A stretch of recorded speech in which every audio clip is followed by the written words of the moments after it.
Welcome to everyone that's joining. We'll just give a few moments for folks to log in. We'll get started shortly.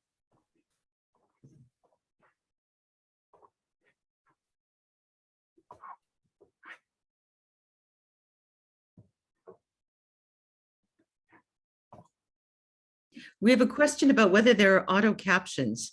Is that available on this? Is Alexander completely off? Do you know, Steve? I'm here, but I don't think that it is available for this webinar.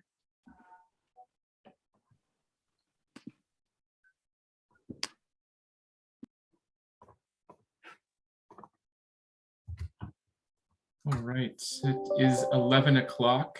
Welcome, everyone. Thank you for joining us today.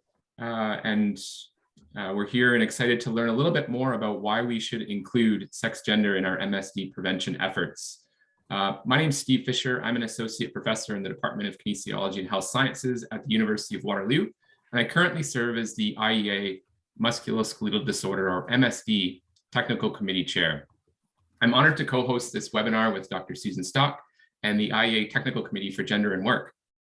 Before I turn it over to Susan to get us started, I just wanted to first say thank you to our panel of experts today for taking some time to share your work with us. I also want to thank Mary LaBerge, the chair of the Gender and Work Technical Committee, Erwin Speckel, my MSD Technical Committee co-chair, and again to my co-host Susan Stock for helping to plan this exciting webinar today. I'd like to thank the IEA for providing us a platform and all the administration required to host today's events, that we can all be here together, and its continued collaborations between and within our IEA technical committees like this that will help us continue to advance HFE science and practice consistent with the mission of the IEA. So just before we get started, I have a few logistical details to note before we begin. Our webinar today is planned for approximately 90 minutes. We have 4 speakers. We've asked them each to try to speak for about 15 minutes or so, and then we'll follow that with an open question and answer discussion period. Now, only the speakers will be able to turn on their camera and microphones, but we do strongly encourage all of you to participate by typing your questions into the Q&A tab near the bottom of your Zoom window. You're welcome to type questions throughout the webinar, but we'll only ask panelists to address those questions when we reach the Q&A portion of the program. One quick note, following the webinar, you will receive a link to complete a feedback survey, and we'd love to hear from you. So please take a moment to provide any thoughts or feedback that you may have. With that, I'll now pass to Susan to introduce our wonderful speakers and to get us started. Thanks, Steve. So welcome to this webinar on why you should consider sex and gender in your musculoskeletal disorder prevention efforts. So I'm Susan Stock. I'm a specialist in occupational medicine and public health preventive medicine. I head the scientific group on work-related musculoskeletal disorders at the Quebec Institute of Public Health here in Montreal in Canada, and I teach at both the University of Montreal and McGill. I've overseen the scientific program for this webinar, and Steve Fisher, the logistics. And I have some good news and some bad news for you. The bad news is that Julie Côté has had to deal with a last-minute family emergency and will not be able to speak to us today. The good news is that Karen Messing has kindly agreed to replace her and will be speaking to us. And just as a bit of an introduction, so there's considerable evidence that women have higher prevalence and incidence of work-related musculoskeletal disorders and longer duration of work absence associated with these disorders. And understanding the etiology of these musculoskeletal differences between men and women has been a challenge because they are likely due to both gender differences in work exposures and to biological sex differences. And our understanding of the sex and gender differences in the genesis of musculoskeletal disorders is evolving and is a relatively recent area of research. And understanding this has important implications for practice, for how we measure biomechanical and organizational factors in the workplace and work exposures, and how we interpret the results of WMSD risk factor assessments. It also has important implications for regulatory ergonomic standards, with important differences in the degree to which these gender differences and sex differences are taken into account in currently recommended in regulatory standards. Manual handling is a prime example of this, in which the NIOSH equation does not take into account gender and sex, but ISO and European Union standards do. Anyhow, we will be exploring a lot of these issues in the 4 presentations. Just a reminder, put your questions in the Q&A and not the chat. And our discussion afterwards, we also want to really discuss and hear your thoughts about how we can all better integrate sex and gender into musculoskeletal disorder prevention, research, and practice. We will start. I'd like to introduce Karen Messing. Karen, you can start to share your screen. Karen is an ergonomic researcher at the Symbiose Research Center, and she's Professor Emerita at the Department of Biological Sciences at the University of Quebec in Montreal. She's the author of Bent Out of Shape, Shame, Solidarity, and Women's Bodies at Work, which was recently published in 2021. And also a French copy exists, published by Ecosociété. It's being translated into Korean. She's also published Pain and Prejudice, What Science Can Learn About Work from the People Who Do It. And that's also been translated into several languages. She's published One-Eyed Science, Occupational Health and Working Women. And she's received various awards, such as the Officer Status in the Order of Canada in 2020, the Governor General of Canada Award for Contributions to Women's Wellbeing in 2009, and the William P. Yant Award in 2014 from the American Industrial Hygiene Association for contributions to industrial hygiene. Bent Out of Shape, her most recent book, won the 2022 Leo Panitch Award of the Canadian Association for Work and Labor Studies. And her current research concerns the interface between gender, biology, and occupational health. And she'll be talking to us today about how should sex and gender be treated in quantitative studies of work-related musculoskeletal disorders, lessons from ergonomic observations. Karen, please.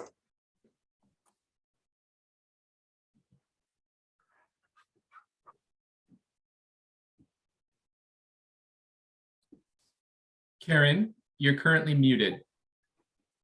Karen, unmute yourself. Yeah, sorry, I didn't have access to the button when I was screen sharing, so sorry, everybody. And I'm having trouble changing the moving the slides. For some reason, they don't want to. Can you do it by any chance? Sorry.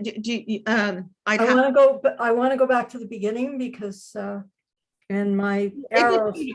Yeah, here we go. Okay. So thank you, everybody. And I want to apologize for not being Julie Cote, who gave a wonderful talk at Primus that you can access on YouTube. And so I will not try to be Julie. I will talk about what I've been thinking about lately, which is quantitative studies of work-related musculoskeletal disorders. So I think you will probably all agree that we need quantitative studies that position gender and sex with relation to work-related musculoskeletal disorders, because they can relate exposures to outcome and orient prevention efforts. And we need those prevention efforts to be helpful both to women and to men. As Susan mentioned, these studies show that women report more work-related musculoskeletal disorders, and also that women have more difficulty in accessing compensation for these disorders in Quebec and in other countries as well. For example, there's a study in Sweden. So if we have better quantitative approaches, which is what is used to orient prevention of many organizations, and also allow compensation, then we will have both more effective prevention and of these other things, as well as more social justice for the people who are affected by work-related musculoskeletal disorders. So we've been thinking about quantitative approaches that ignore sex and gender and what can happen when people don't think deeply about how to incorporate sex and gender. And examples of when we find this is in, for example, biomechanical studies, data on women and men may be just merged. And if you look at Julie Cote's work, it will show you how that can cause problems because there can be important mechanisms that differ by sex and even by gender. For example, there are differences in proprioception by gender, which may be due either to sex, which is biology, or to gender, which is social roles. With the larger samples, the standard approach has been to control for sex and gender or adjust for it, treat it as a confounding factor. And for those of you who are not familiar with these procedures, what it does is it kind of jiggles the numbers so that women and men look more similar, and thus eliminating what confusion may be operating with respect to both the exposure variables and the outcome variables. So in theory, this is going to make the exposure and effect relationship clearer. However, what we learn from ergonomic observations is that women and men in the same jobs do not do the same tasks and do not do the same tasks in the same way. And I'm going to give you some examples in a minute. And the biomedical and biomechanical studies tell us that pain processing, proprioception, and other physiological processes may work differently in occupational studies. And again, I'm referring to Julie Cote's work, but I'm also telling you to read my book. From ergonomic studies, when we study women's and men's work activities within the same job, we find important differences. When Eve Laperriere looked at food servers in the same restaurant, the women were walking 38 steps per minute, so much faster than the men, about 80% faster than the men. And they were also walking more of the time, and again, about 80% more of the time than men did. When we studied hospital cleaners with the same job title in the same hospitals, men were spending about twice as much time mopping, and women were spending about twice as much time cleaning toilets. So it's not the same work activity. If we look at the difference in the food servers, there's a total of 3.3 times more steps per day. So this is not just due to the fact that women are shorter, and which is only about a 10% difference in stride length. There are also differences, for example, because women and men can pile up different numbers of dishes on their arms. Men have longer arms, so they can fit 3 dishes, where women can only fit 2 dishes, which means more trips to the kitchen. That's just an example. Another example is that women in the same restaurant get fewer tips than the men, and therefore they have to go faster also to deal with more customers, because if they want to earn the same amount of money, they got to run around faster. So all these differences in work activity end up with being differences in exposures. And more generally, if we are ergonomists and we observe work activity, we're going to learn that some of the variables that are used in making connections in quantitative studies between exposures and outcomes, some of these variables are going to be the same variable name is going to refer to a different reality when it's a woman's job and a man's job. And some of the ones that have been observed are exposure to cold in poultry processing means exposure to about 4 degrees during occasional 5-minute periods for men, but an exposure all day to 12 degrees for women. So these have very different physiological effects. And in this particular case, on work absences for musculoskeletal disorders. And for food service, as a job title, means serving food to customers for the men in restaurant A. And serving food to customers and doing housekeeping chores like dusting tables, cleaning tables off, putting salt in the salt shakers, which were only assigned to women in the same restaurant.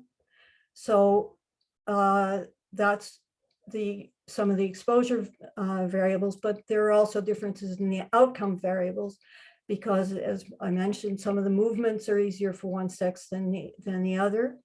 And therefore, if you control for sex and gender in a quantitative study, means you're controlling for some exposures, and therefore you're messing up your data on what are important exposures that cause musculoskeletal disorders. So the one solution that was proposed, we actually proposed it a long time ago, is that you stratify. That is, you examine the exposure effect relationship separately by gender, hoping that you can reveal any gender specific exposures and any relationships that will be hidden if you control or adjust for gender. So an example of this is that when we were working with Susan years ago, looking at foot pain and leg pain in a large database, when we had the question, I usually work standing versus sitting. When we look at the responses, there are differences between standing and sitting in terms of leg pain. You have much more leg pain and foot pain if you are standing than if you're sitting, whether you're a woman or a man. But if you look by sex, then you know that women have more foot pain if they stand and more leg pain if they stand. So this is the point at which everybody says, yeah, well, we know that women complain all the time, and that's why they are suffering more musculoskeletal disorders. And as I mentioned earlier, and Susan mentioned, this is more generally true, that women suffer more from work-related musculoskeletal disorders. So is this because women complain more? Well, if we look at what standing means, as ergonomists, we know that the word standing can cover a whole bunch of different postures. Standing, walking around slowly, walking around quickly, being in a static standing posture, leaning over, reaching, carrying, running. So if we looked at just one dimension of this, we noticed among the respondents to this survey that women were more common among those who worked in a fixed position or a position where movement was limited, and less common in the group that could move around a lot. Men move. So the word standing among women referred to a more fixed posture than the word standing when it was in relation to men. And what's the application of this? What is the importance of this? Is that these results have very different implications for prevention. And there's a whole bunch of literature that relates standing at work to various physiological outcomes and various health-related outcomes. And none of it distinguishes, or almost none of it distinguishes, between fixed standing and walking around, which are very different things, kinds of occupations for very different kinds of exposures. So what we are suggesting is that if you look at gender and sex differences in those literatures, which is almost never being done, then you will learn more, not only about gender and sex differences, but also about the relationship between occupational physical activity and musculoskeletal outcomes. And I couldn't find you quickly because I only had, just so you know, 36 hours to prepare this talk, an example for musculoskeletal disorders, but I did find an example from cardiac disorders coming from the Institute for Work and Health in Ontario. And they did use gender and sex analysis and showed that occupational standing and sitting had different effects on incident heart disease. So it's a useful thing to do to stratify by sex. Does stratification solve the problem? Well, not really, not 100%, for two major reasons, and a bunch of other reasons. One is that separating results routinely by gender without exploring what causes them can just reinforce stereotyping. So once we had suggested that everybody stratify their samples according to gender, people started publishing stratified analyses, but some people just said women show more psychological problems in relation to a lack of autonomy at work. And that is not really helpful because just reinforces stereotyping. Yeah, women are very weak and so they suffer more. So if you don't go into why these gender differences exist and you don't look at the causal mechanism, you're just going to reinforce stereotyping. But also stratification is not satisfying in the context of what's being called intersectorial analysis. And that is that gender and sex are not the only sociodemographic attributes that condition exposures.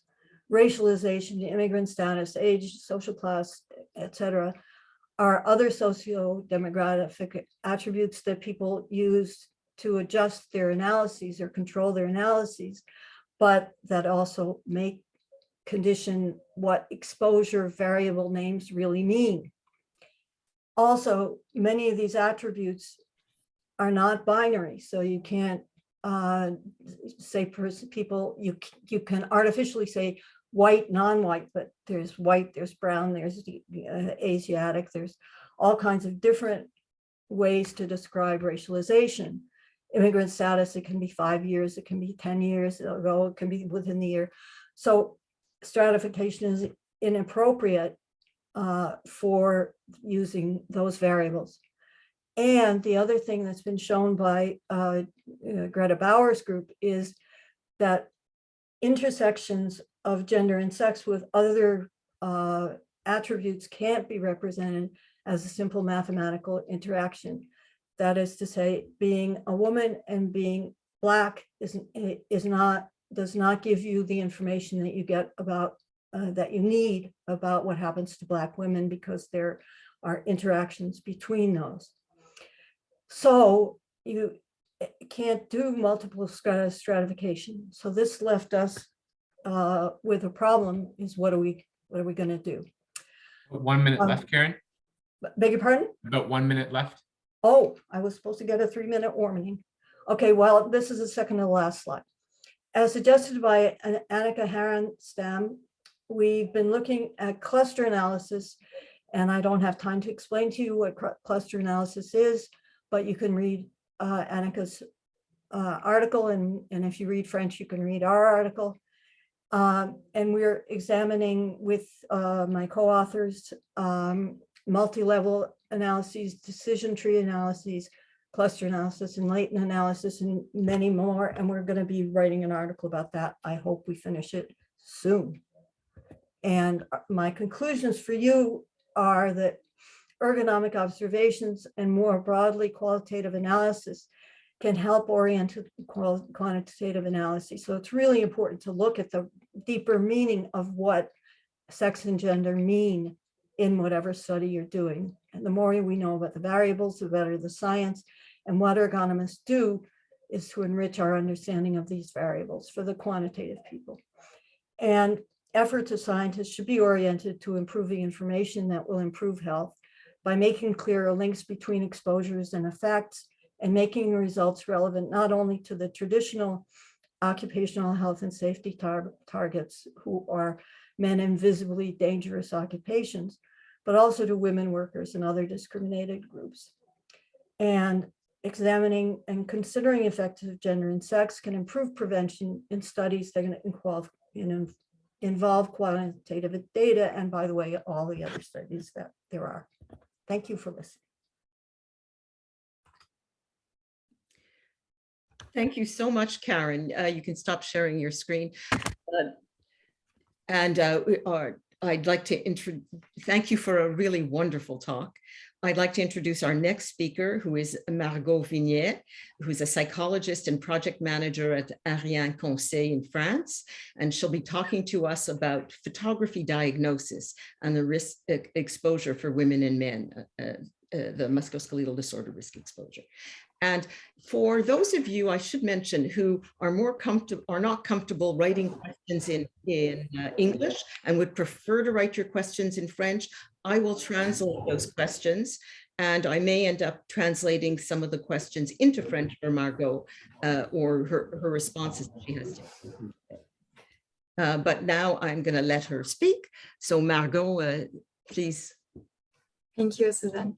Hello, everyone. So I'm Margot, and I'm going to present to you a part of my thesis work about photographic diagnosis and risk exposure for women and men. I'm so sorry for my English. I hope you will be indulgent, and I hope you understand everything.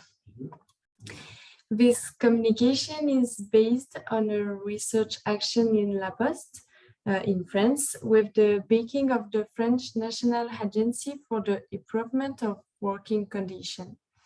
The company called on us for a constant high absenteeism gap between men and women. In this company, there is a professional equalities policy. Employees have similar careers except for the glass ceiling of senior positions of responsibility. In this company, workstation need high physical requirements. Actors such as HR direction, prevention managers, and unions want to understand why women are more absent than men within the same laboral job. In this company, there is a high absenteeism gap. It means women have 6 more days per year of absence than men in this company. To understand this absentees, we are interested in the fact that the same work conditions have different effects on women in comparison of men. The research takes place in 3 establishments. In each of these establishments, we have created a working group with managers, unions, and occupational physicians. In order to understand this gap, we used different methods to highlight exposure that women may face in the same laboral job. Statistical analysis of sick leave data, field observations and interview, time use surveys. You can see an example we are give to the people, and photographic diagnosis. We use photographic diagnosis to highlight exposure that women may face in the same job title. Photographic diagnosis allow verbalizing via picture, objects, material, or work situation, which are results or constraints for employee in their work activity. The directive given to the working group is you need to realize 2 or 3 photos of what for you in the working activity of the woman can be a resource, help the work, or a constraint, which can generate of the harmness, wear, or dissatisfaction. Photos are made by the members of the working group, then presented by each member and discussed. The other members of group could express themselves on photos and share their real-life experience. Photographic diagnosis allows the researcher to understand real work, to take into account the views of the employee. Analysis of work situation about women and men through photo look to highlight exposures that women may face in the same manual work. Women are exposed to an insufficient consideration of biological difference between men and women, size, muscular strength. Working materials conceived on main norms aren't adapted to women. In this photo, a small woman about 1.50 meters wants to highlight that even having adjusted her short rack to the lowest, 60, her shoulder is in extension for the highest. For this photo, the person wanted to highlight the height up to which the package could go on a structure. The height of the structure being 160 centimeters, it's very difficult for a small person to be able to pick up the package at the top. This can generate torsional postures and risk of accident. For this photo, the person wants to highlight the constraint represented by the last row of the sorting rack and the mass of the mail to be caught in sitting case. The combination of the two can be even more harmful to health. For this photo, the person finds it interesting to highlight the position in retroflexion of the cervicals of this tall agent, in general sorting to imagine the position of the cervical for a short person. Indeed, the latter is obliged to be in this position to look at the name of the street in order to know in which box she must deposit the latter. It's important to emphasize that after a certain time, the agents know the reception by heart and no longer need to look up at the name of the street. For this photo, the agent wanted to show that handling aids are also very useful. Some equipment has been adapted, but despite this, the ergonomics of the equipment has not sufficiently taken into account the difference in size and gender. On a sample of 350 people, the height curves produced by occupational medicine, you can see the average height of women at 163 meters and men at 175 meters, and the average height of agents at 169 meters. The material is built on the average, but only 52% is in this average. There are daily physical demands. For this photo, the employee highlight the repetitive movements. The employees are supposed to carry out up to 1,500 times the same movement per hour. Women take extra workplace risks. Indeed, there is going to be extra load to handle. We know that for the same absolute load, the woman will always have a greater relative load to support than men, which results in greater physical effort. In this photo, women do not always use the handling aids to go faster. And in this photo, we see a woman carry a package without using the handling aid. In addition, she does not see where she puts the feet with the package and may fall on the edge near his foot. The postwoman goes up on the gate to access the customer's mailbox. She feels complete to put the mail in the customer's mailbox. This is a phenomenon that is quite recurrent. Many mailboxes are not up to standard and requires the agent's effort to be able to distribute the mail. My conclusion for you is photographic diagnosis allow the employee to express themselves on their work, on discuss health preservation strategy. Photographic diagnosis is interesting because it promotes reflections and exchange of job perception between the members of the working groups. The consideration of the difference of sex and gender allow to highlight and to reveal new elements.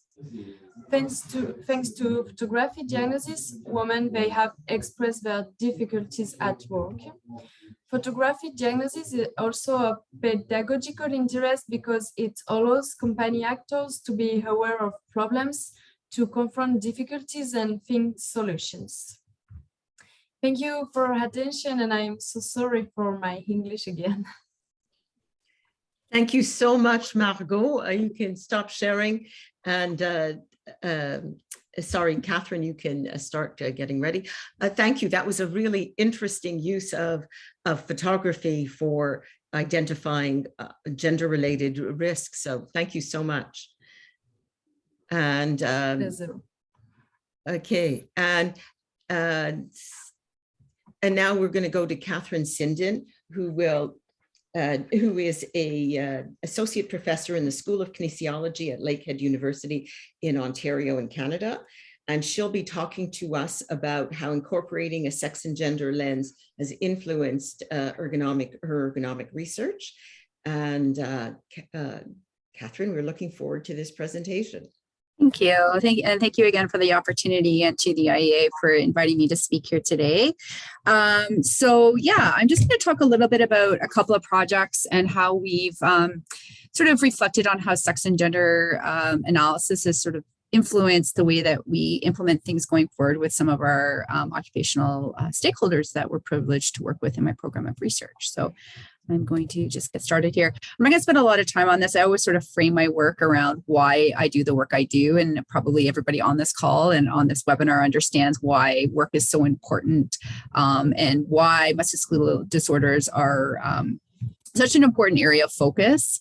But I always like sort of reflecting on this piece and why there's such a wide group of us who like to focus on ergonomic and occupational health and safety research, and why some work is just such a meaningful part of who we are as people. And when we lose that sense of identity from our work, the impacts on us are significant, and particularly reflecting on some of Karen Messing's comments, particularly around for women.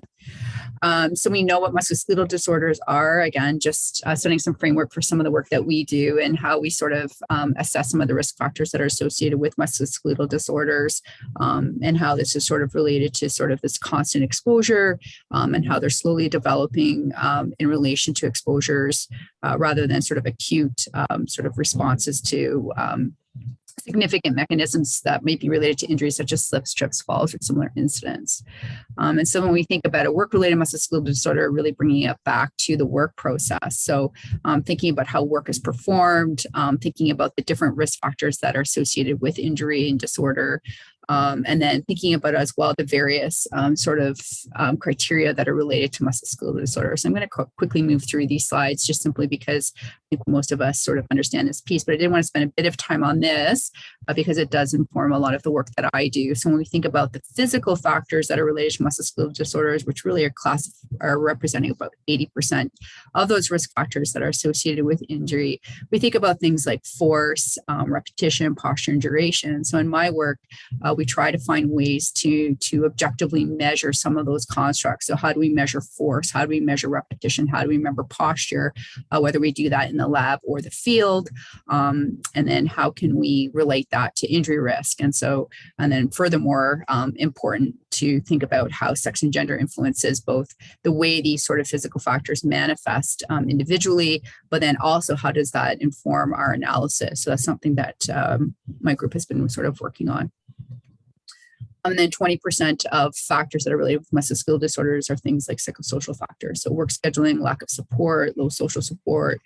So all of these sort of other organizational factors, but thinking about sort of these individual factors as well. So the person itself, so demographic structures. So I think about genetic factors, anthropometric characteristics, and individual factors. So that's where that important piece around sex and gender comes into play.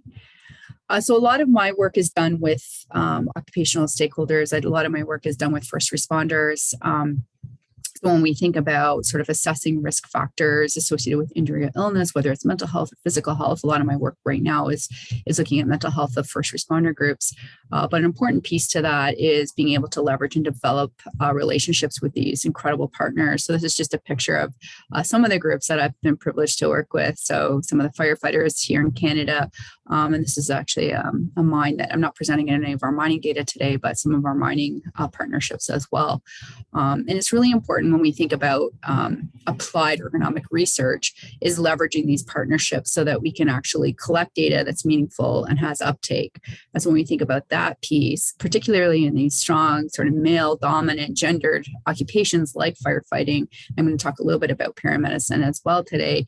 And actually I have an example as well out of one of my students' research groups that's a sport example. So maybe not MSK related to work, but I think it has important implications for our work. So when we think about how do we work in these gendered, sort of highly gendered occupational contexts? And then how do we introduce the idea that we want to look at how men and women on a binary anyways sort of function in these spaces? And then how does that inform injury prevention strategies? There's a lot of challenges within that place, and certainly developing these strong partnerships is important.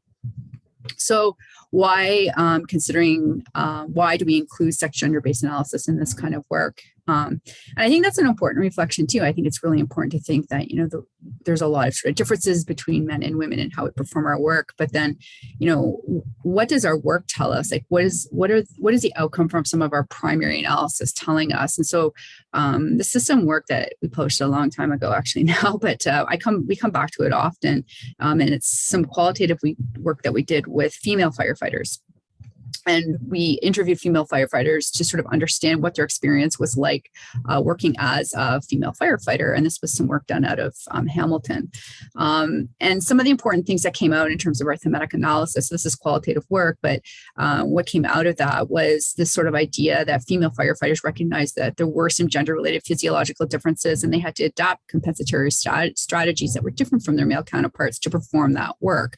And then there were all these other pieces as well. So equipment maladaptation, earning respect, negative attitudes that impact their social inclusion. So there were physical demands, recognition of injury risk. So there were all these different pieces. And so what this sort of highlighted to us as a research group was that it was really important to think about how sex and gender should inform our work kind of going forward, regardless of sort of the known physiological differences. And we know that women sort of function differently in these spaces, but it sort of provided some important rationale for us sort of moving forward that sort of helped us with some of our analytical work. So maybe this isn't a really clear picture, but I like using this slide actually a lot in my when I teach ergonomics to my undergrad students as well. When we think about how do we assess and why do we think about individual factors, and I think a lot of times we think people perform their work in a lot of the same ways. But really, at the end of the day, we don't. And so I think what's kind of cool about this picture is this is the same task. Everyone was given the exact same instructions to perform this task. So this is, again, some work out of my PhD work. And so some of these firefighters are men and some of these firefighters are female. And I often ask my students, which one do you think is a male and which one do you think is female? And that's always a really interesting sort of question that gets into some interesting answers around that. And I'm not going to pull the audience today, obviously, on that, but it is an interesting reflection to see to have that piece. So you have people adopting different lifting strategies to accommodate probably individual differences in the physical demands associated with this task. So as we sort of move forward, we started thinking about, like, can we sort of capture that in a way? Those kinematic differences, can we capture that? And can we look at that? And should it inform how we develop injury prevention strategies for these occupational groups? One of the challenges that we have in these highly male gendered occupational groups is that female firefighters don't represent a significant portion of the sample. So we typically have an unbalanced sample, which limits our analytical approach. So female firefighters still to this day represent about 3% of firefighters in most groups. And in my group up here in Northwestern Ontario, there are currently no female firefighters. So it makes that analysis very challenging, clearly. So it limits our analytical approach. We tend to use descriptive statistics, which obviously limits extrapolation application of findings, but it does help us sort of think about that moving forward. So what we end up doing is just separate outcomes of interest according to self-identified gender. So we just say, okay, so how are you identifying male or female? And then we run our analysis very basically looking at sort of a gender stratified analysis. So that's what you'll see in some of our results here today. So this is some of the work, again, out of my firefighter work. So building off some of the analysis that we did before, we had firefighters performing a couple of tasks. And while they were performing those tasks, we were measuring a couple of physiological constructs, really basic physiological constructs. I think it was just, we were just primarily looking at, I believe, heart rate and blood pressure. And you'll see the results of that stratified in a minute. So the context, again, was firefighting. And again, this gives you an idea. We had 109 participants and 5 of our participants were female. So again, really limited in terms of analysis and extrapolation to wider implications for injury prevention, but certainly it gives you an idea anyways of sort of where we're at with these important concepts. So the tasks that they were asked to perform was a simulated firefighting task circuit, which include a hose drag and lifting a high-rise pack. So these are common tasks that are performed by firefighters, and they were identified by our occupational stakeholders as being important, relevant, and high-risk injury. The outcomes that I pulled out for this particular talk was were performance time, so how long did it take for them to perform different tasks, and then physiological response, so blood pressure and heart rate. So again, really basic sort of measures that were kind of helping us better understand how firefighters were tolerating the physical demands associated with this work.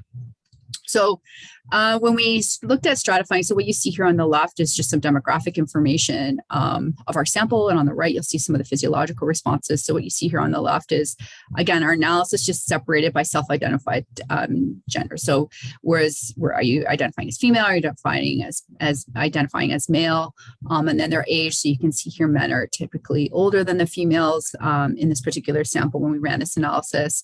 So they were generally larger, weighed more, and had longer years of service, which is not atypical when we look at this particular occupational sector. But then when we started to look at just looking at some of the physiological measures that we were interested in, so looking at systolic blood pressure, diastolic blood pressure, and heart rate, what we kind of felt like we were seeing here, again, very limited sample, was that it looked like, for example, females, when we looked at their systolic percent change from the beginning to the end of the task. So that's kind of what we're looking at. We measured at the beginning, we measured at the end. So what was the physiological, kind of giving us an idea of the physiological load over that particular time. You can see that seemed to be a less of an increase in blood pressure values as well as heart rate. Again, very sort of rudimentary analysis, but maybe provide some insight that female firefighters seem to tolerate those task demands with a reduced physiological load.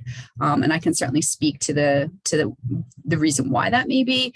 But anyways, we can talk about that at the end, perhaps. Grip strength as well. We sort of looked at these particular outputs. So female firefighters perform the hose drag task a little bit faster than their male counterparts. They're a little bit slower, not much, in the stair climbing task, which this is probably associated with a higher physiological and functional load. And then not obviously, but female firefighters had a lower grip strength than their male counterparts. And then what we found when we actually looked at kinematics associated with this, we started thinking about like, how do female firefighters perform this task in terms of functionally perform these tasks. And we found that female firefighters appear to perform this forward reach component, which is actually grabbing, which is probably one of the most, it sort of sets them up for performing this particular task with less forward reach than their male firefighters. So that was kind of an interesting output. And we're actually extrapolating on some of that work and improving analysis on some of that, looking at sort of a case controls analysis strategy to see whether or not, in fact, it's a sex-based difference or whether it's size or weight. We're currently in the process of teasing out some of that. I didn't realize I don't have much time left, so I'm going to kind of flip through these slides. This is some work that I had the privilege of doing during my postdoctoral research with Dr. Steve Fisher. So this was some work we did with paramedics. They were active duty paramedics, and sort of more precise biomechanical modeling, looking at peak L4, L5 spine momenting, about the flexion extension axis, and looking at joint work as well. So this is some work that his student published a few years ago, if you want to look that up. So this is, again, just giving you some images in terms of what this sort of looks like, the different tasks that we had them doing, and sort of the setup for that. And basically what we found when we looked at each one of the occupational sort of tasks that we had them doing, you can see that there was a little bit more, when we just sort of visually looked at this, female paramedics seem to have female paramedic seem to have lower body work ratios compared to that seem to be more closely clustered than their male, suggesting there was less variability around during their lifting strategy, which we kind of thought was probably a good thing. Especially when you look at this particular model. So this is like a fun picture that I like to use as well when we have our male paramedic performing this work compared to their female paramedic work. And then lastly, I just wanted to sort of bring this this work up into play, some of this work into this presentation. So this is a project that my fourth year student presented to me a couple of years ago.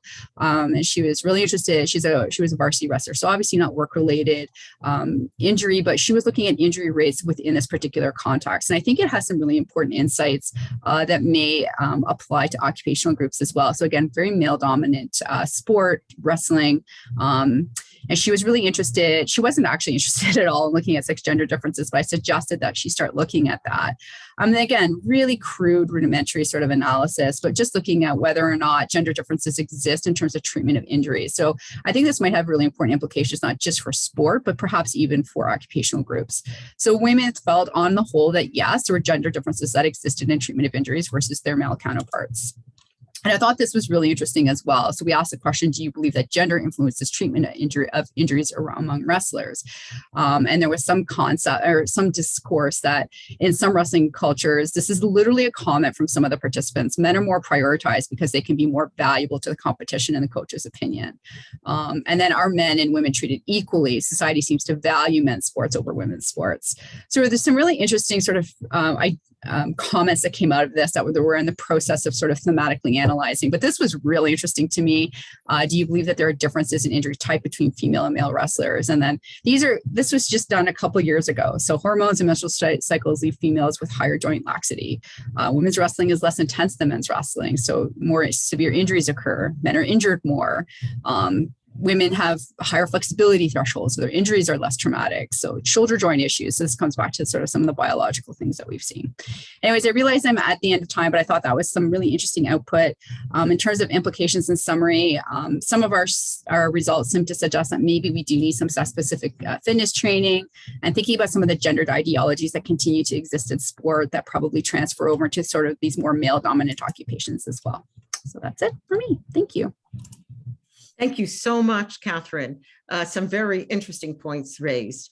And I think that we will now move to the discussion. And I want to thank all four of our speakers. You can stop sharing your screen, Catherine. Oh, you did. Sorry. It's me that. Susan, we have one more speaker remaining.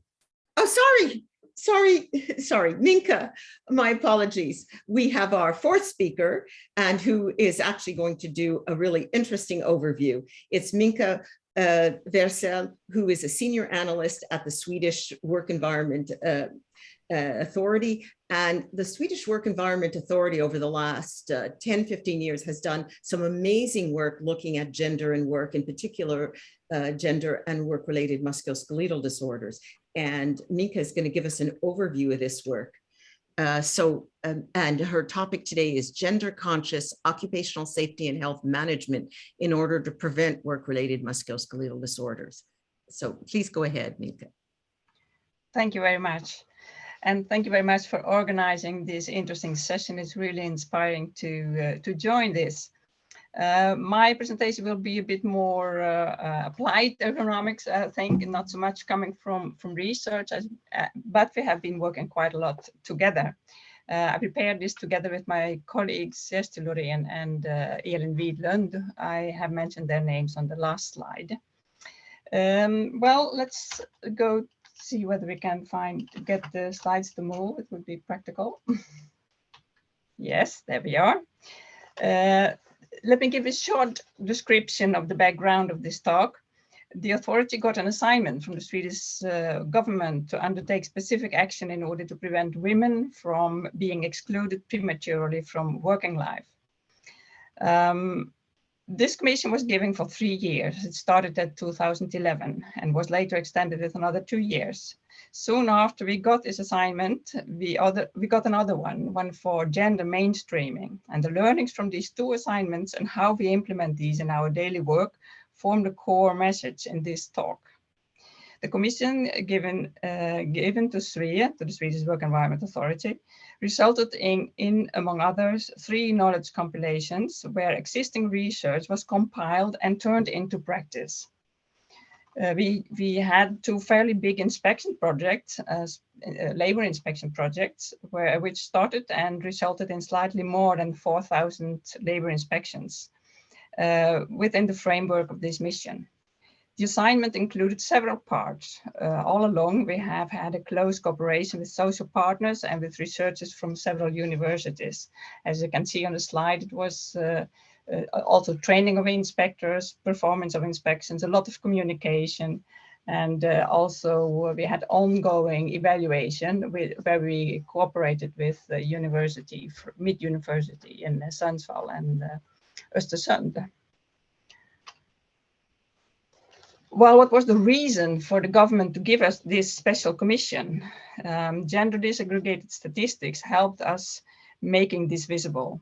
This graph gives you an overview of the development of fatal accidents at work as reported in Sweden over time. The statistics show how women and men are affected dating back to 1955. The Swedish government has stated zero tolerance against fatal accidents. As you can see here, we have had a positive development since the 50s regarding fatal accidents for male workers. For female workers, the figures have been quite stable over years, even though their employment rate has increased during this period. As we can see, fatal accidents at work is not a big issue when it comes to female workers in Sweden, but work-related disorders is another story. So when we take a look as well as the statistics on the work-related diseases, this slide shows work-related disorders reported for 2013. Actually, I couldn't find these statistics from 2011 to be honest, so we have to do with this one. Here, women and men participate in varying degrees in the labor market. Employment rate for women is about 64%, and for men it's 70%, and this is for the ages 15 to 74. According to the official statistics from March 2022, so that's recent figures. Analyzing statistics, we have some interesting findings. Figures show that women do report far more work-related disorders than men do, and that's still the case. MSDs and psychosocial causes are dominant. So there is a need to have a gender perspective. Gender disaggregated statistics enable making visible and compare taking appropriate measures. Together, reports of MSDs and complaints of organizational and social factors constitute 71% for women and 61% for men, and more women reported MSDs than men in 2013. What problems are coded as caused by what has been changing over time? There is acknowledgement about organizational and social factors having an impact on the prevalence of MSDs in various ways. Mental workload, increasing muscle tension, exposure to a high work pace, not allowing recovery, and stress causing changes in the immune or inflammatory system. There is a need to work simultaneously with prevention of MSDs, as well as with prevention of diseases due to organizational and social factors.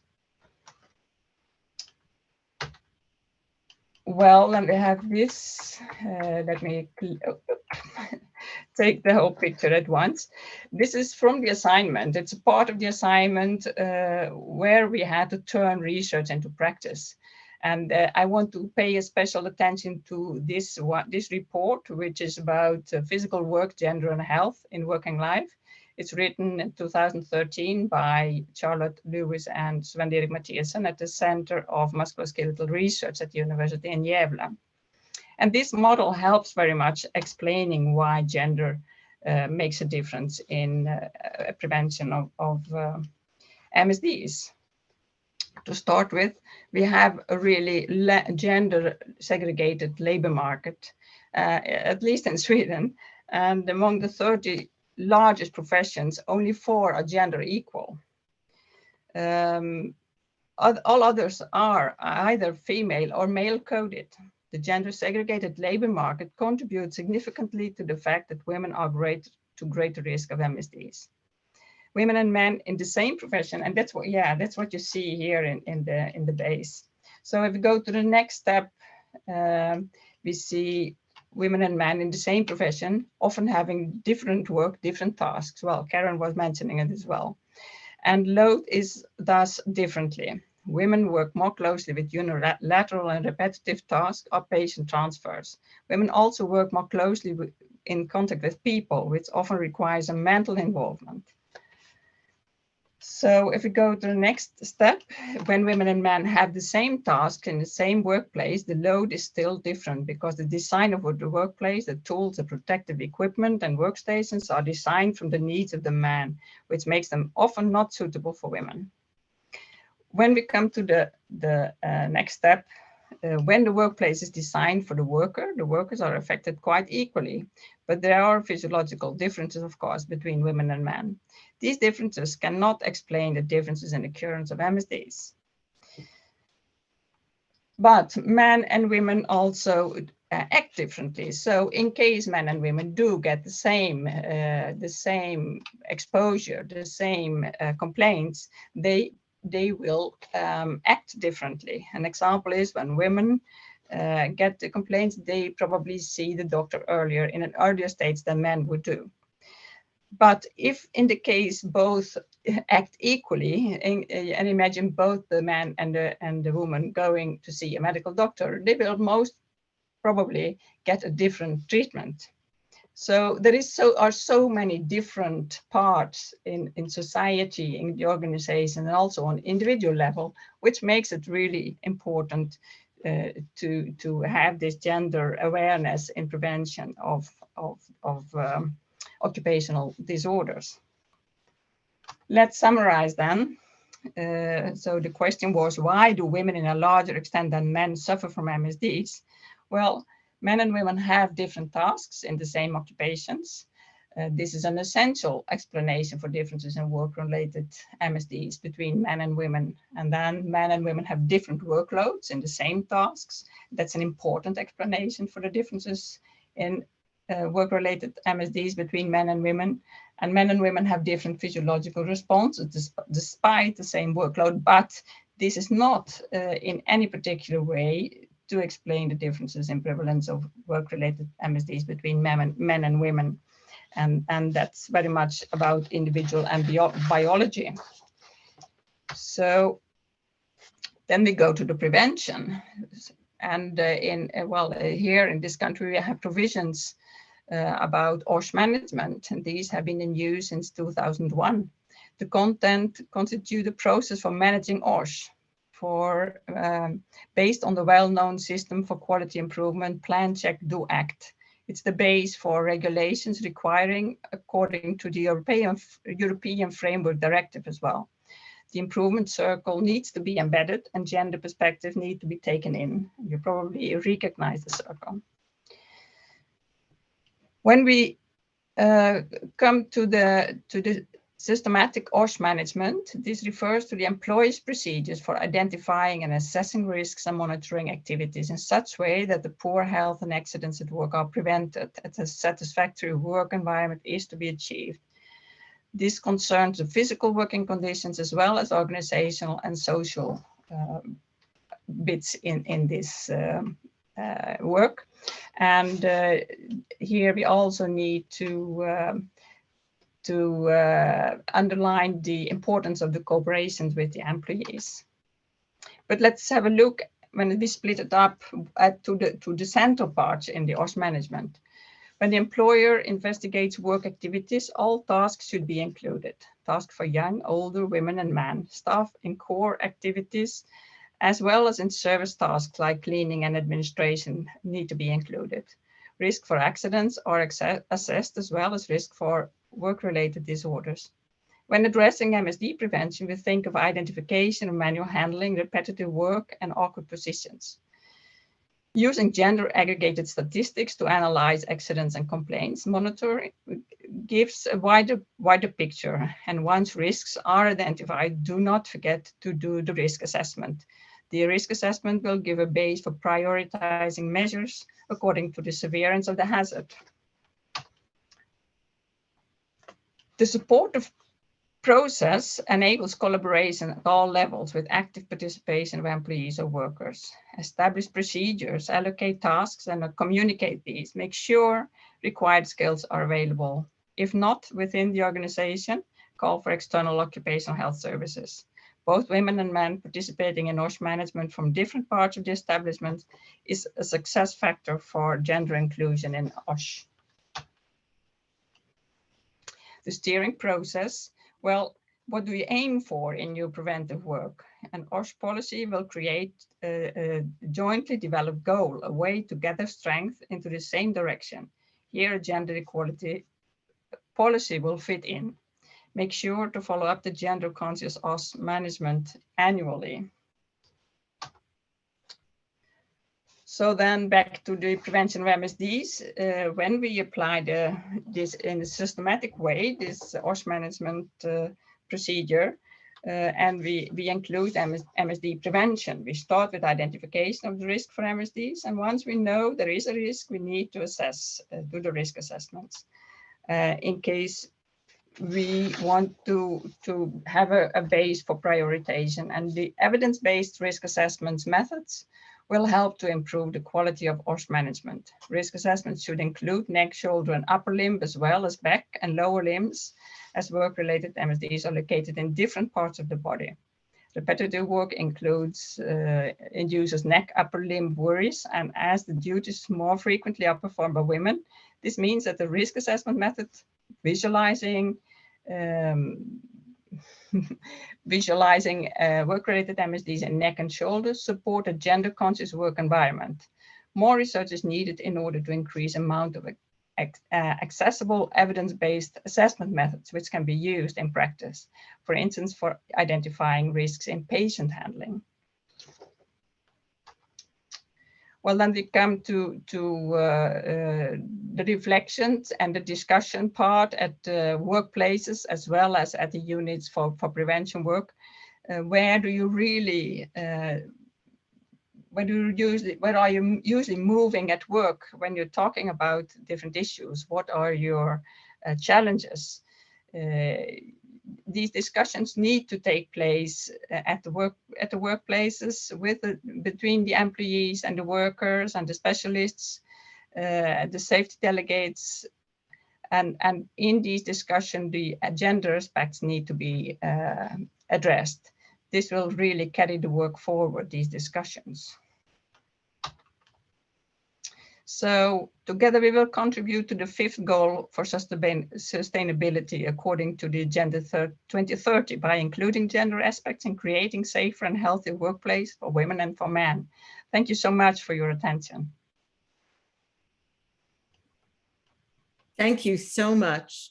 Thank you so much, Minke. That was great and a really good overview, and also of the overall context in which prevention has to happen. I want to thank all our speakers. We're going to go on to the discussion, and Margot has to leave very soon. So I'm going to start with questions that were directed towards her, but also I'm going to encourage all of you to put in your comments and thoughts about how we can do a better job of taking sex and gender into account in musculoskeletal prevention. What do we need to do to ensure the tools we use are gender appropriate and pick up risks in both men and women, and how should we orient our regulatory and recommended standards. So first of all, now I'm just going to find the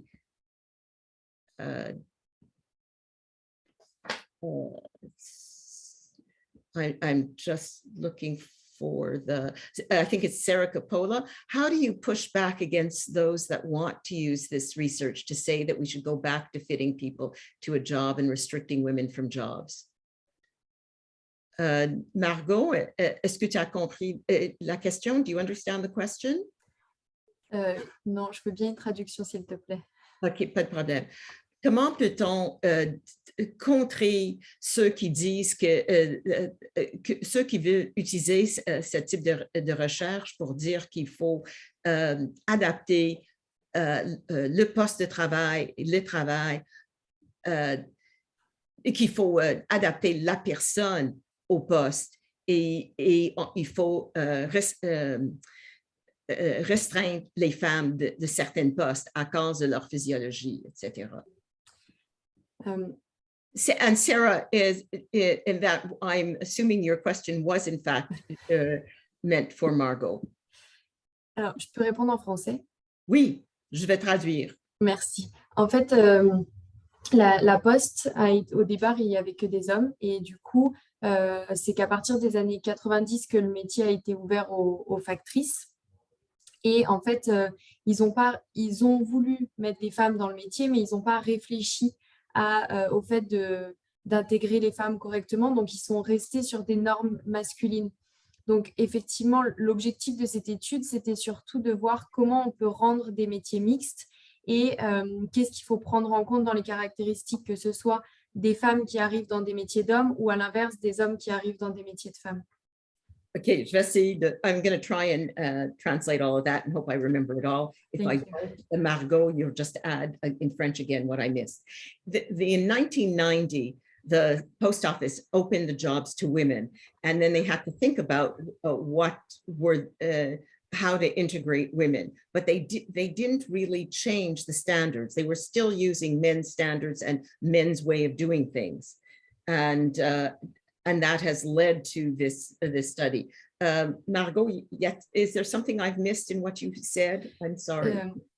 C'était surtout, le but de l'étude, c'était surtout pour rendre mixte des métiers, si des femmes rentraient dans des métiers d'hommes ou inversement, si des hommes rentraient dans des métiers de femmes, ce qu'il fallait prendre en considération.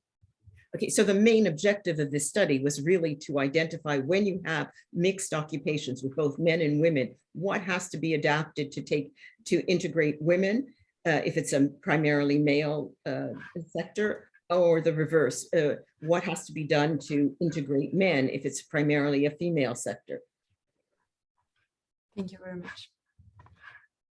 Okay, so I'm going to go on to other questions that came up. Merci beaucoup, Margot. And feel free to add some of the discussion that you put in the chat into the Q&A, because we're going to be looking at the comments from the Q&A.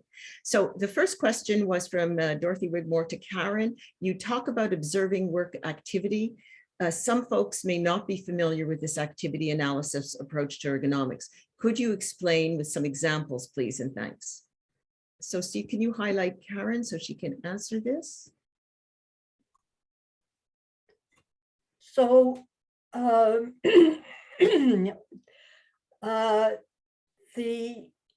been educated in the Francophone ergonomics tradition, which puts an emphasis on long hours spent observing work.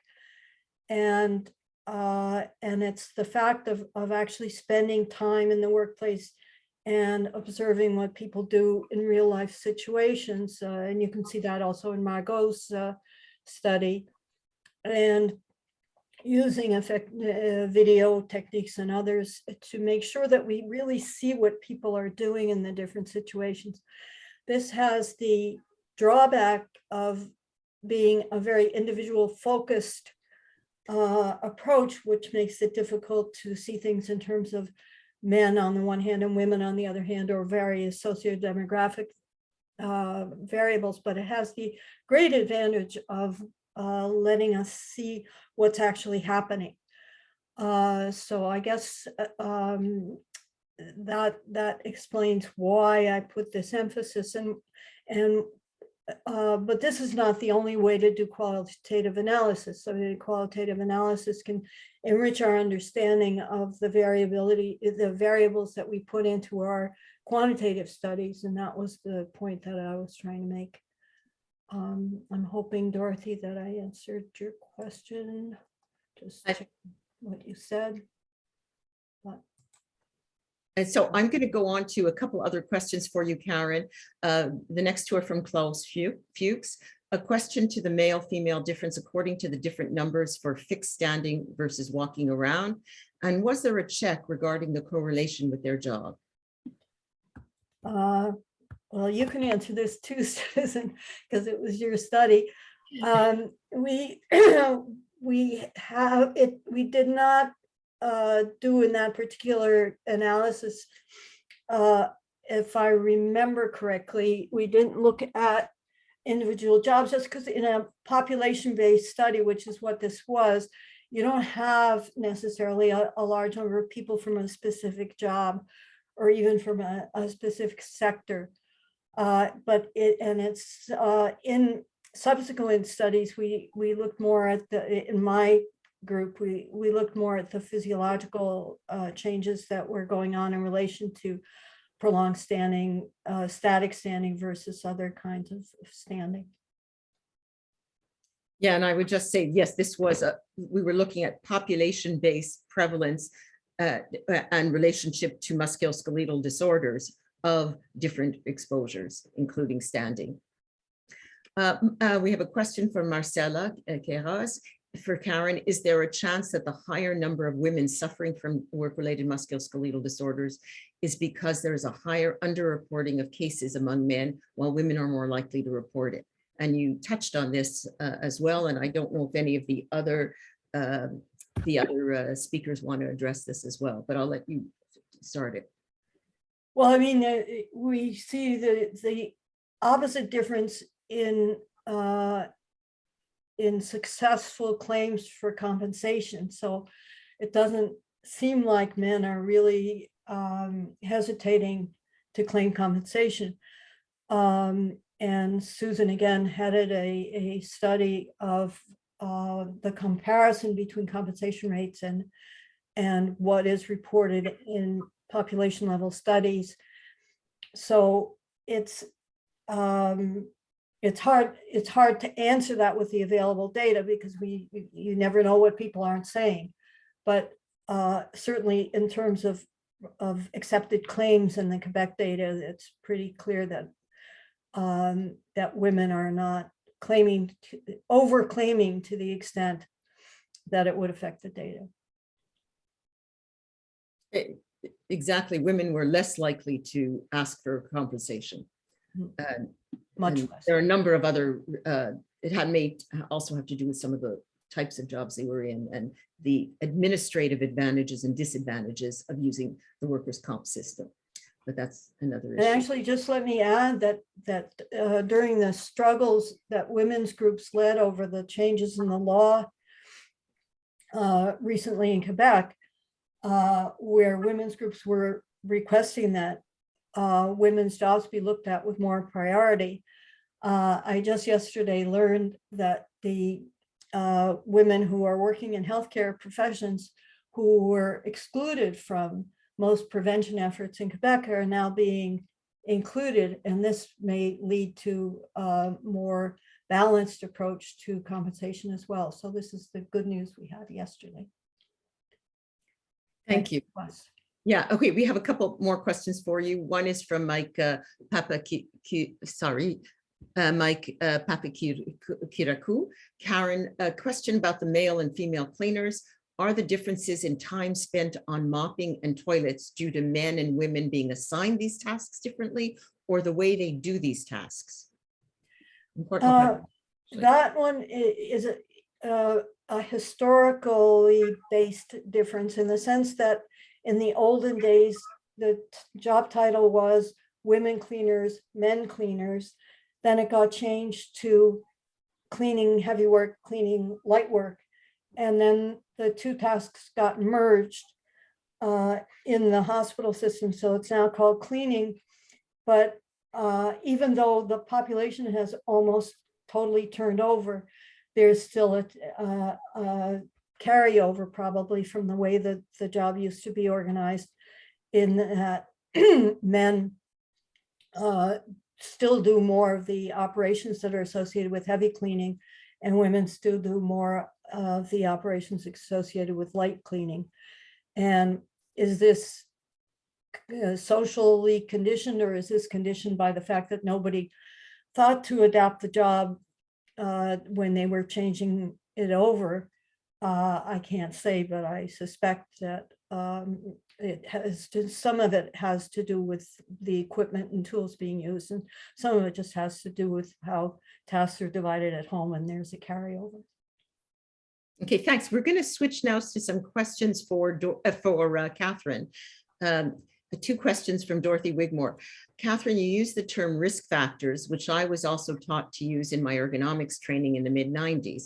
I've taken to using ergonomic design hazards to be consistent with occupational health and safety prevention principles and distinguish between hazard and risk. What are your thoughts about the importance of these kinds of phrases and words? And how does the use of risk factors affect what kinds of solutions are seen as being possible? Catherine?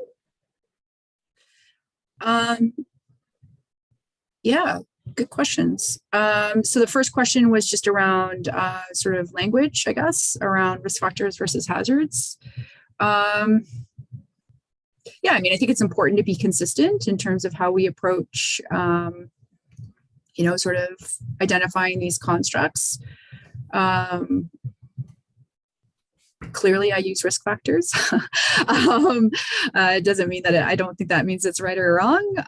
But I think, yeah, thanks for suggesting that I maybe consider thinking about other linguistics around that.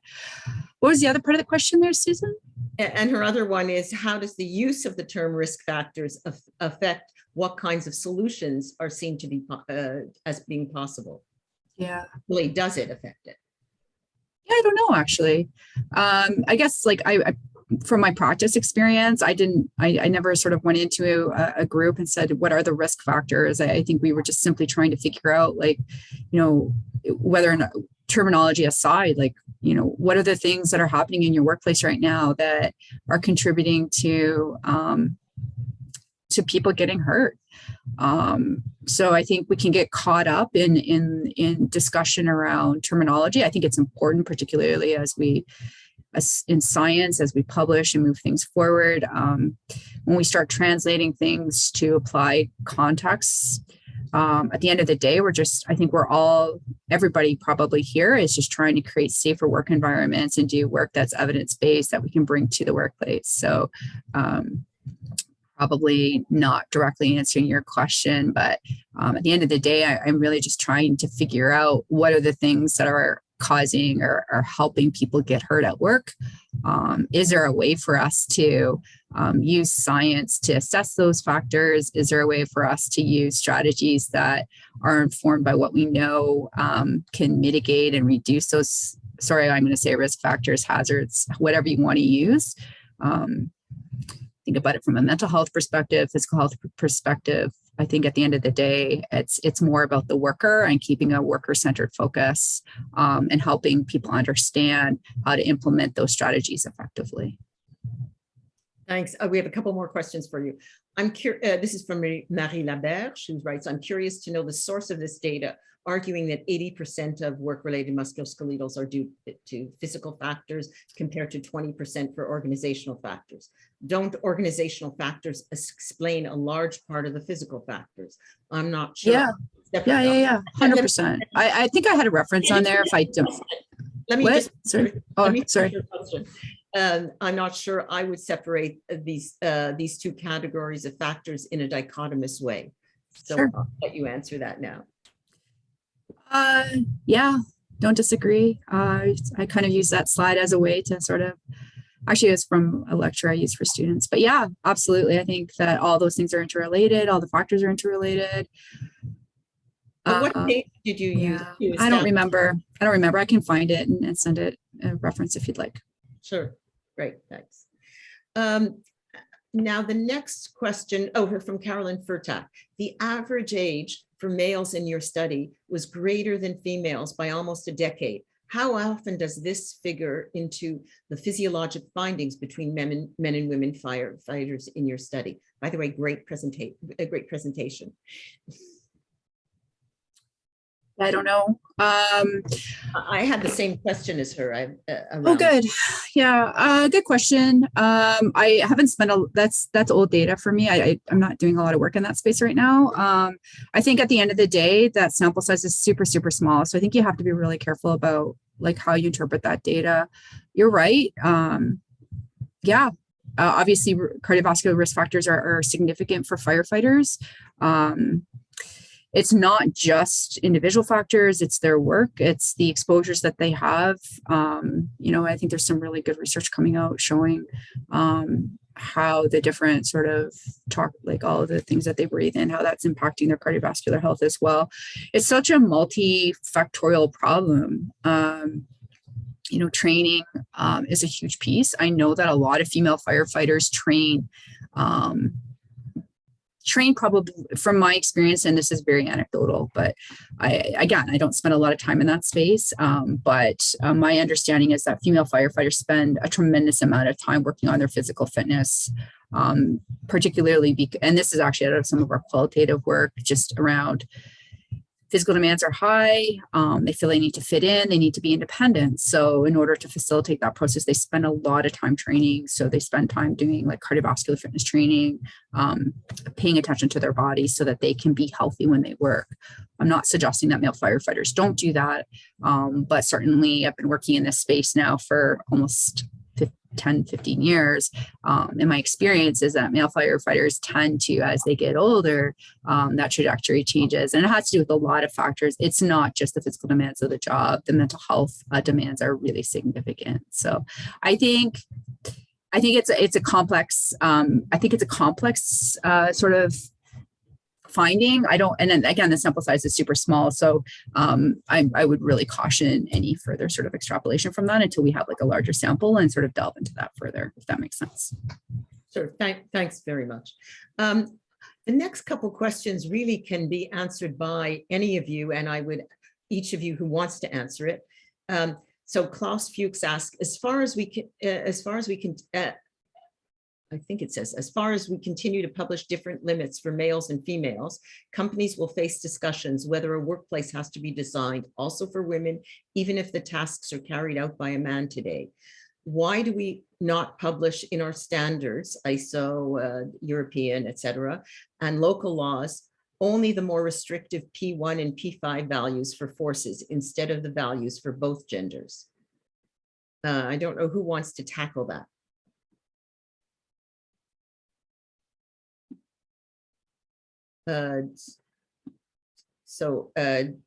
Karen, Minka, or Catherine, do you want to have any comments before you go offline?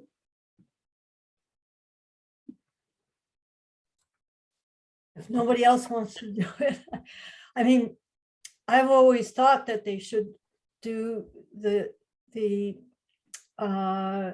values separately for gender, just because that would make my life easier as a researcher, but also it seems pretty obvious. The only caveat about all that is that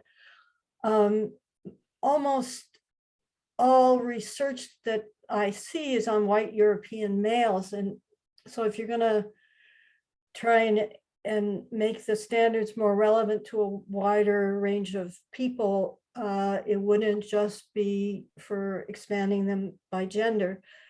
And then you have to face all the methodological problems that I was talking about in my talk about, you know, how many variables are you going to end up using?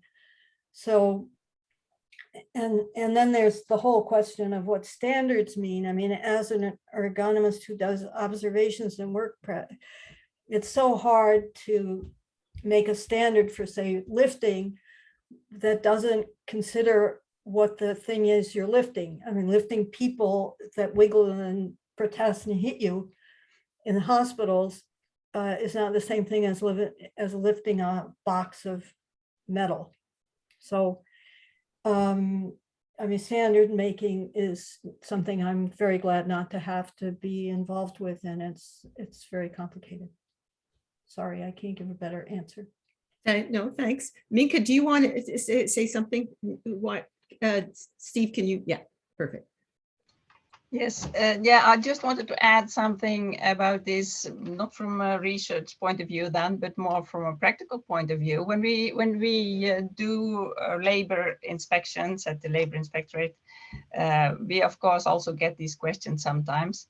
But at the same time, we hear a lot of employers and organizations confirming the need of the gender perspective in the OSH management, and also to widen the scope of workers who could be able to take the mission to start working there, because there are many more people all of a sudden which you can apply in your establishment. So as we have quite a few sectors where there is a large shortage of people, this is one part, and making workplaces more accessible for many more people. I mean, it's quite a lot to make the thresholds lower. So this will just gain the whole population.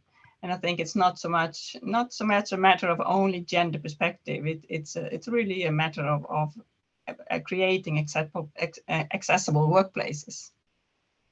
Thank you. Thanks.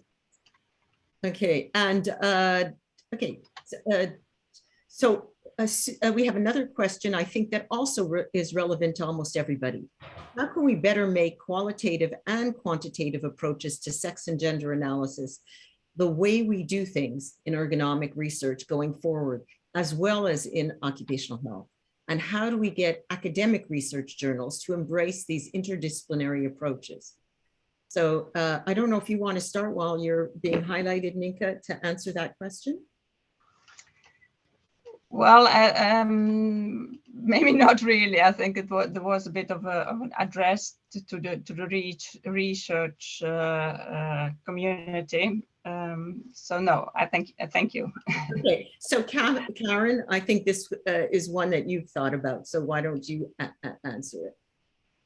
Actually, I'd rather Catherine answer it because she's a younger researcher and probably has more recent experience. Because I've seen evolution, but it's over a long period. So maybe I'd like to know what Catherine. Well, I was going to actually have both of you answer. So okay, well, I'll give my answer, which is I've been amazed lately at both the journals Applied Ergonomics and Ergonomics that have had special issues. I mean, this is because Marie Laberge is always very energetic and active about getting things done. But they've both had special issues dealing with gender and sex. And what really knocked me over was the last time I submitted an article to Ergonomics. It was the first time in my life that I have had an article that dealt with sex and gender so thoughtfully reviewed. I mean, everybody who reviewed it, and it wasn't in our gang because they were excluded, did a wonderful job of reorienting me and telling me how to do things better, and they knew more than I did. So I was really pleased. This has not been generally true, as I mentioned in my talk, in the literature that doesn't confront specifically sex and gender. And now I'm thinking of the standing and sitting controversy, which is really damaged by the fact that nobody's doing a gender analysis to it. And despite the fact that I actually talk to these people that do it and say, you really got to include gender. And they say, yeah, we're really sorry we didn't include gender last time. And then they do the same thing again.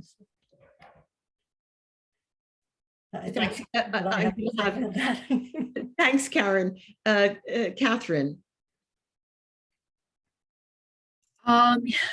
Yeah, I mean, I think that in occupational health and safety and workplace musculoskeletal disorders, I think that we're doing, I mean, maybe I'm wrong, but I feel like we are making good progress in this area, in this space. And I think at least in the work and amongst my close colleagues, I think it's something that we're starting to sort of innately embed. And I appreciate a lot of sort of discussion and discourse around how we do this better, in terms of analysis. I think that being said, I think that it's important. We know that there's differences. I think that we also need to consider. I've had people say to me, well, what if I'm a small man or a small, weaker man? How does that compare when you look at a case, sort of a case control scenario? So that's some of the analysis we're doing now too. And I think at the end of the day, what we're trying to do is to create safer, and I keep coming back to this, our job is to create safe worker environments and to ensure that as we do that, we're representing individual differences across the spectrum. So I'm always challenged by that piece as well. And I'm going to come back to that in a minute, but I think for me, it's not even this space. It's my colleagues that do work in other areas of science and helping them understand that we need to incorporate sex and gender. So when I talk to a pure physiologist, for example, who has only ever looked at men in sport, like, can we look at females as well? Why aren't we including women in your sample, and challenging that sort of ideal? So I think that there's spaces in science that are behind in that space. I think there's spaces in science that are changing the way that we look at it. I don't know if I'm answering this question in a way that makes any sense. I think one of the questions was around qualitative and quantitative as well. And I think that's a really good question. I think quantitatively, there's ways to model data that are helpful and useful. Qualitatively, I think that's a really interesting question. And it's something that I challenge that's kind of why I brought that data in for my fourth year student, because small sample, but we were looking at men and women and looking at qualitatively, how were they responding? And do we now look at stratifying some of those comments? So is it male wrestlers in this particular situation that are reflecting on injury type and making assumptions around female anatomy and human sort of biology in a way that influences their idea of injury management? And I think that has important implications for occupational health research as well. So I think that qualitatively, I think that's a really good point and a really good question. Like, how can we start doing that piece better as well? So anyways, those are my comments. Thanks, Catherine. I know Steve wants to make a comment on this question, and I have some closing remarks I want to make. So Steve, why don't I let you ask your question? Steve? Sorry, no, go ahead. I think we're just about ready to wrap up. So did you want to make your comment or not? No, I don't have a comment. That's okay. Thank you. Okay. So all I wanted to say is the importance of taking into account both quantitative and qualitative work is really important. And also the importance of interdisciplinary work and how that is incredibly important. And to really move ahead in prevention of musculoskeletal disorders, you need both. You need the ergonomists, you need the epidemiologic work, and we need to be working together more. And even within our IEA, our technical scientific committees, both MSD and gender and health, need to be working together, collaborating more, both in our research and in our exchanges. So I encourage as somebody who's on both of those technical committees, I encourage more people to be looking at both, and that we do more work, we do joint symposia at the IEA conference, do joint research together. And I thank everyone. There's still so much more to say about this topic that we don't have time for today, but I thank all our speakers. All of you brought so many important points on this topic, and thanks to all the incredible comments in the chat as well that we didn't have time to get to. So thanks to everybody, and note that there's a lot of references in the document that's attached to this on the IEA website to the notice about this webinar, so that you might be interested in. So thanks to all of you, and Thanks everyone for attending, and please complete the feedback survey if you have an opportunity. Thanks everyone. Thanks again.